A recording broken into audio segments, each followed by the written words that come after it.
99 CLK320. Removing the fender to get this body work done here, get this hole patched up. This is a common issue with these CLKs. A lot of water settles in down there, so I'm gonna cut this part out here, maybe try here or so, put a patch on it, or weld in a piece of sheet metal or something. But these are the bolts that I have to take out. I already took this one off. Gotta take these guys off down here. Right, there's 1, 2, 3, 4, and then there's one behind this light bracket right here. I forgot to mention too, these two bolts down here, there's not enough room to get the socket in there, so you gotta take this cover off here for the door check here, move it out, and then get this bolt out of here. And this is a T50. Get in there and get this thing out of here. Again, this is a T50. Get this door check out of here and you'll be able to open the door a little bit wider. All right, see what this got removed now.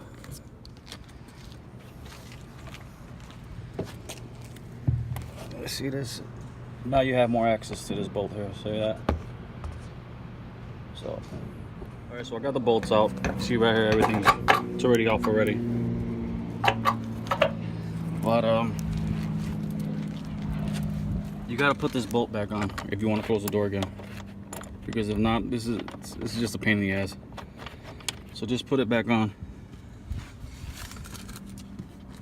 It'll be all right for now. Then just take it back off when you're gonna bolt the fender back on.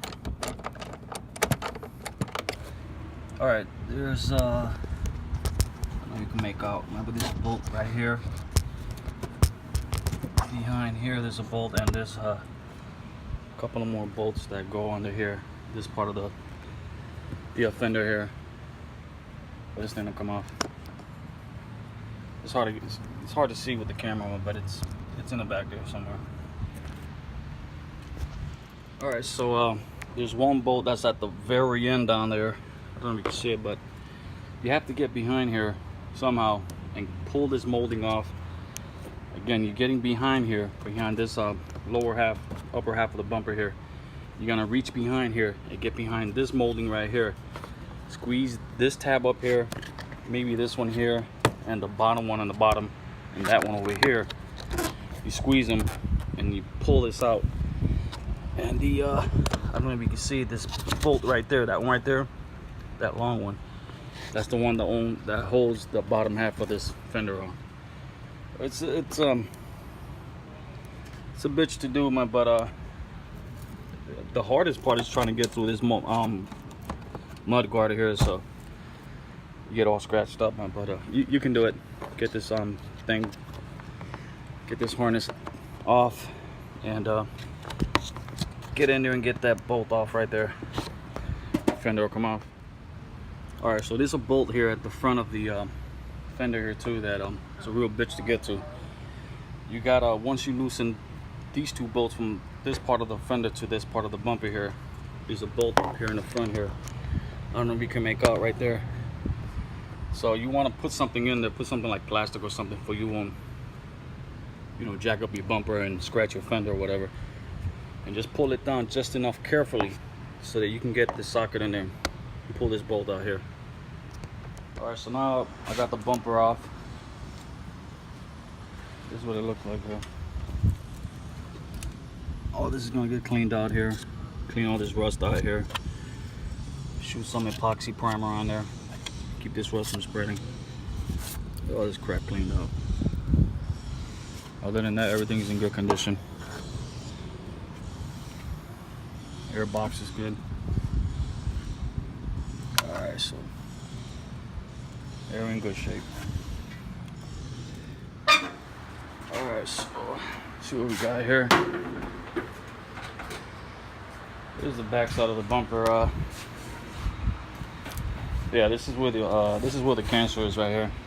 See all this jazz here. I might just grind this down right here. I don't have to go too crazy with it, but I think I can save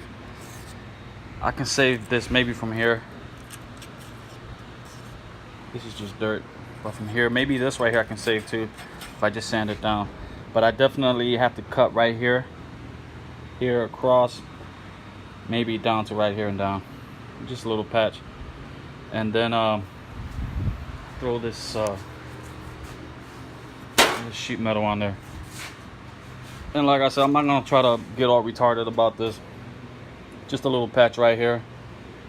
Sand it down, you know, weld this piece on here, and just match up the paint. I got the matching paint over there, so just match it up. At this level here, it's hard to see, so if it doesn't come out right, it's no biggie, it's no harm done. But yeah, so just cut this piece of cancer out right here, this rust here, and then grind out that area over there, and then hit it with some epoxy primer, some sealer primer, and contain the rust. Alright, so again, this is the 99 CLK320. This is the W208. This is the fender removal. This is part of a series that I'm doing, and I'm giving this car a makeover. I did the trunk lid yesterday. I'm gonna do the same thing to the other fender on this side once I get this thing done here. And then maybe I think this is like 1 inch of rust on the rear quarter panel. And then this whole bumper here is gonna be all painted. This light blue bumper here is gonna be painted the same color of the rest of the car. So everything's gonna be all one uniform color. And then I got some new rims over there that I'm gonna slap on too. Alright, so this is the section that I'm gonna cut off here. I started cutting this off over here. I'm using a Dremel for now because this is all I have. So yeah, I know there's gonna be a lot of people out there talking smack or whatever, but whatever, you know, this is all I have and this is what I'm working with. I'm just going across here. Alright, so this is the rust cancer that I cut out. This right here, I'm gonna grind it down some more. Once I grind it down right here, smooth it out, I can hit it with some epoxy primer, seal that, and then it won't come back anymore.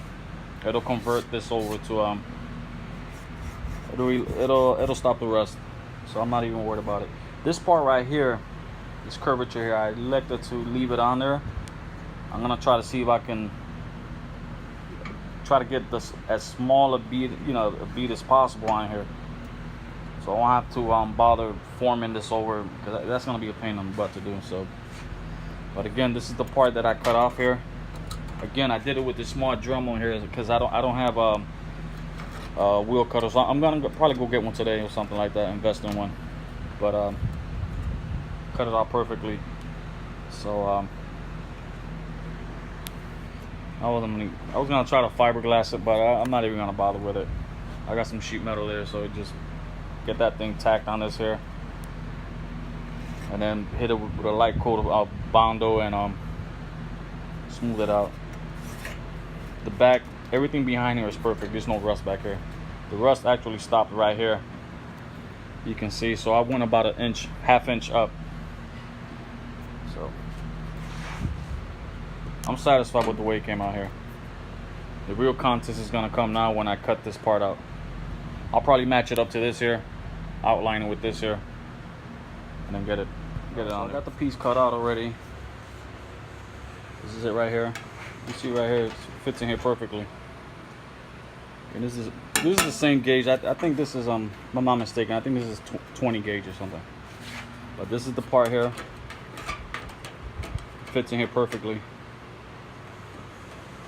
I mean, of course, I have to bend it here, get it to to contour to this here, to the contour here.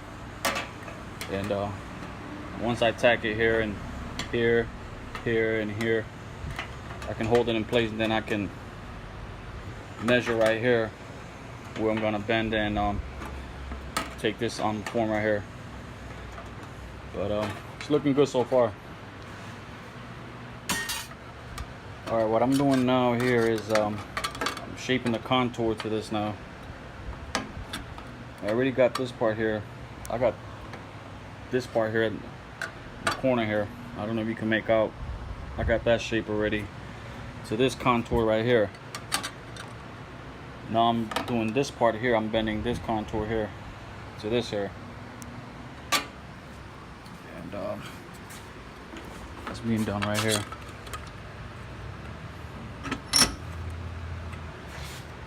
Bend a little bit more. I think that should be all right there. All right, I'm doing this with one hand and holding the camera at the same time.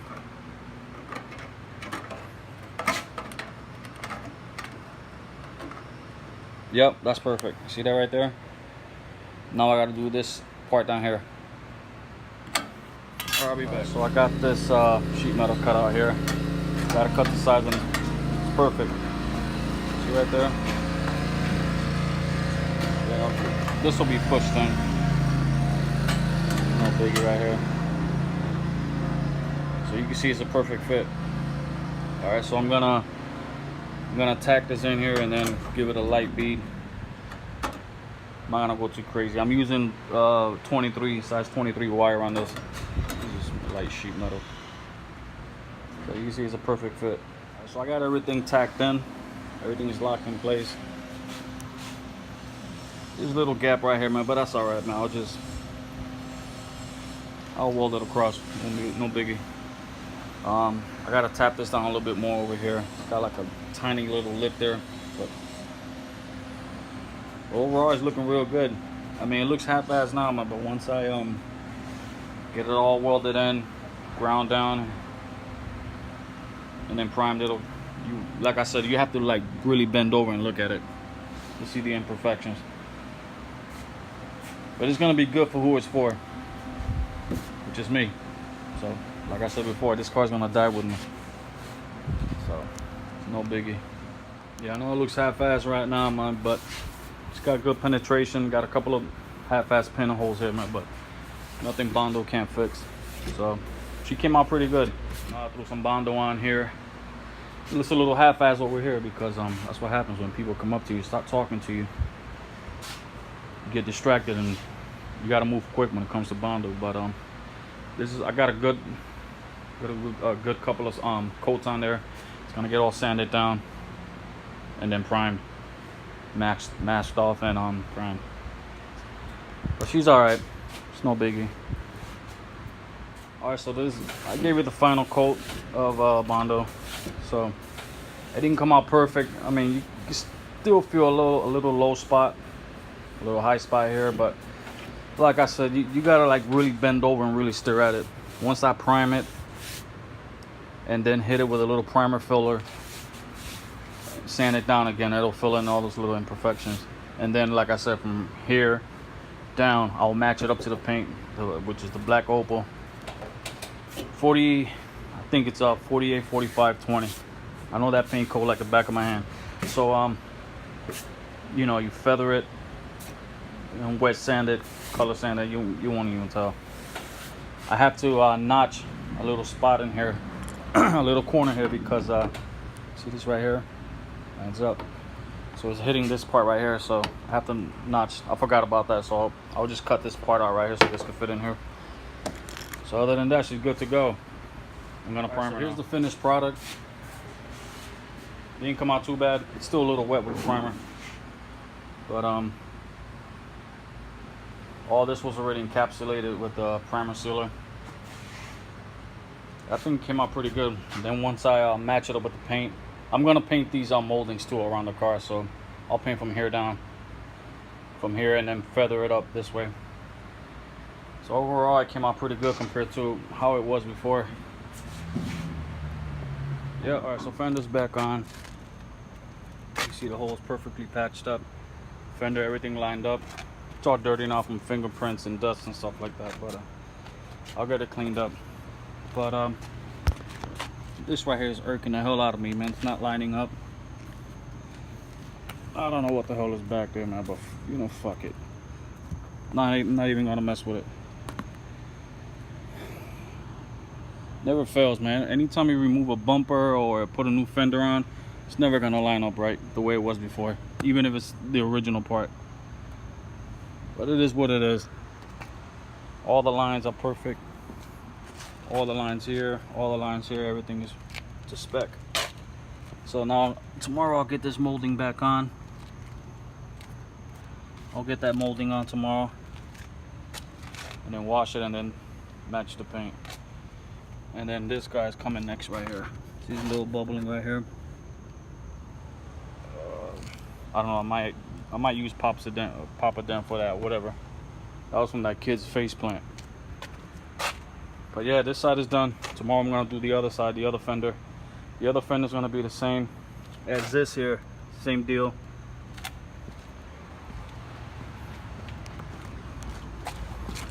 It's not as bad as the one in the front, but I'm still gonna do it anyways. So I don't know, I might not even bother taking this one off. Just might see what I can do from the back in here. But yeah, these Mercedes are prone to this. That's because of the drain that's in here that goes down. It clogs up with leaves, and then you get a lot of mud in the bottom, fills up with water, and it starts to rust. That's a real common issue on these W208s. But it is what it is. I'll bang this out tomorrow. Again, this is the 99 CLK320 W208.